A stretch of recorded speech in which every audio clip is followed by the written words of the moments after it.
네, 국회 법제사법위원회는 오늘 소위원회를 열고 보안수사권 폐지를 위한 형사소송법 개정안과 선관위 특검 법안을 동시에 심사하고 있습니다. 의사일정에 반발해 퇴장했던 국민의힘 의원들도 조금 전 회의에 복귀를 했는데 오늘 중 소위 통과가 가능할지 주목됩니다. 국회로 가보겠습니다. 양동훈 기자. 네, 국회입니다. 법안 소위 오후 회의에는 국민의힘도 참석을 했죠. 네, 국회 법제사법위원회 법안심사 제1소위에는 형사소송법 개정안과 선관위 특검법이 동시에 올라와 있습니다. 오전에 의사일정 변경에 항의하다 회의장을 박차고 나갔던 국민의힘 의원들은 조금 전인 오후 3시 속개된 법사소위에 복귀했고 현재 비공개 회의가 진행되고 있습니다. 민주당은 두 법안 모두 모레 본회의에서 처리하겠다는 방침인데 내일 법사위 전체 회의 의결을 목표로 논의에 속도를 내겠다는 입장입니다. 오늘 아침 원내 지도부회에서 나온 발언 들어보겠습니다.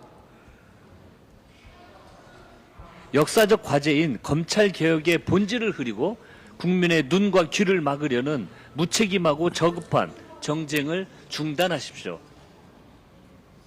하지만 국민의힘은 민주당이 내놓은 형사소송법 개정안이 오히려 사회적 약자를 외면하고 있다며 결사 반대를 외치고 있습니다.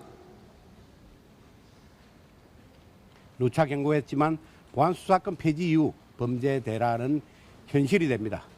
국민이 실험실의지로 보입니까? 형사소송법 개정안이 본회의에 상정될 경우 국민의힘이 무제한 토론에 나설 것으로 보여 필리버스터 대치가 이어질 가능성도 있습니다. 선관위 특검법은 법사소위 논의와 함께 여야 원내 지도부 간 수사 범위 등에 대한 물밑 협상이 진행 중입니다. 이런 가운데 국회 운영위원회 운영개선 소위는 신속 처리한 건, 이른바 패스트트랙에 오른 법안의 심사 기간을 기존 최장 330일에서 90일 수준으로 크게 단축하는 국회법 개정안을 국민의힘 위원들이 퇴장한 가운데 범여권 주도로 의결했습니다.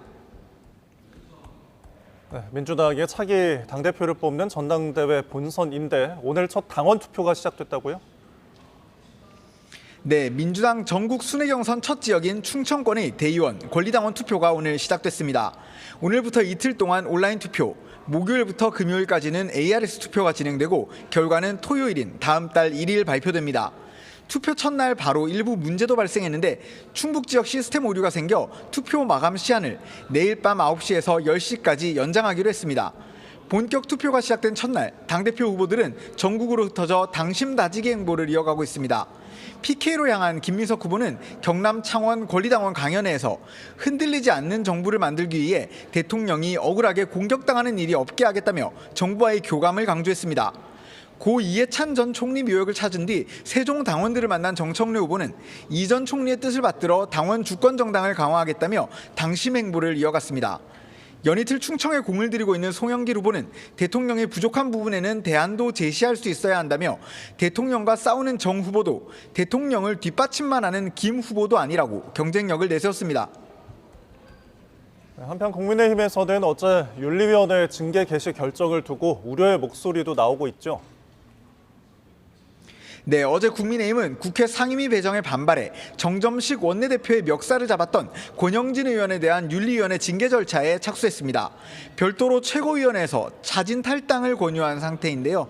정 원내대표는 오늘 SBS 라디오에서 자신은 권 의원의 사과를 받아들였다면서 개인적으로는 선처를 바란다고 말했습니다. 하지만 오늘 당 원내대책회의에서는 공개 격론이 벌어졌는데요.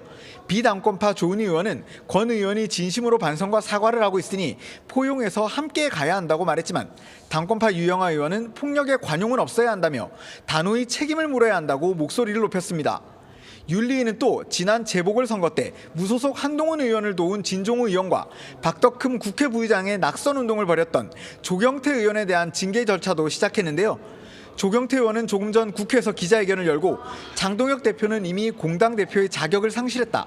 앞서 김문수 후보를 한덕수 후보로 바꾸려고 한 경선 불복 의원 62명도 모두 징계해야 한다고 강하게 반발했습니다. 지금까지 국회에서 YTN 양동훈입니다.